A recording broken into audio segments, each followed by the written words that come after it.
Gary's a family man, a man of faith and prayer, and really has been a true mentor and friend of mine.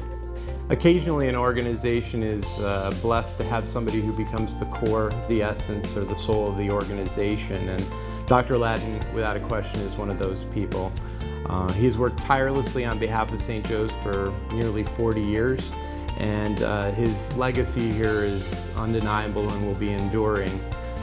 His measurement can be done in only 2 words: kindness and generosity.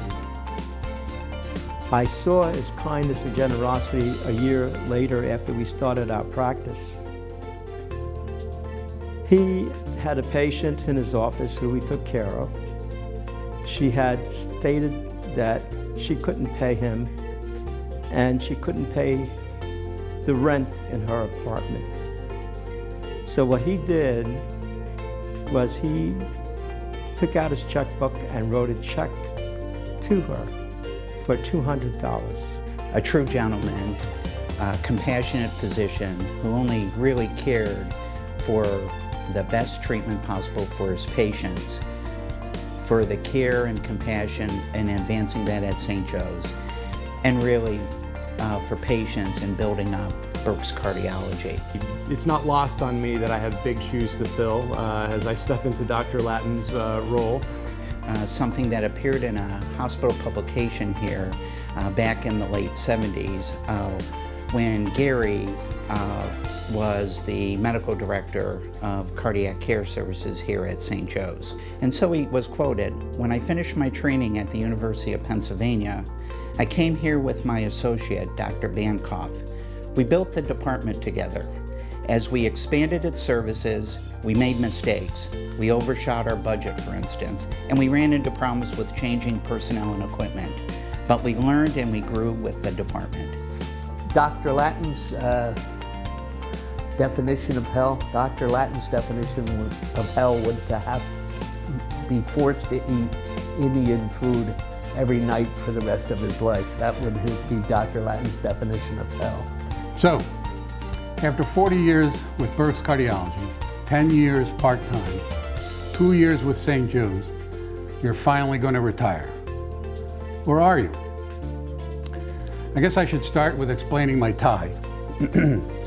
As you all know, Gary has always been properly dressed, always has his tie and jacket on, always looks impeccable.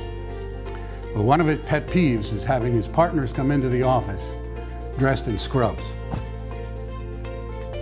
That would make him crazy.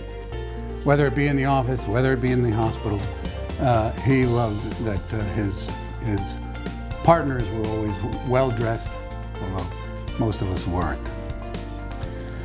Now, I tried to explain to Gary multiple times that a tie is an infectious disease nightmare. It's the Typhoid Mary of contamination in the hospital and out. That wasn't enough for him.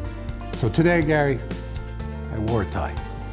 Gary, we met about 16 years ago when I was leaving a subpar job outside of Philadelphia. I was given your name by not one, but 2 different mutual friends. And my wife was reminding me that I called you on my way home from work from my other job, and you were so excited about this job and you said such great things and you got me so excited to come visit, I literally almost drove off the road.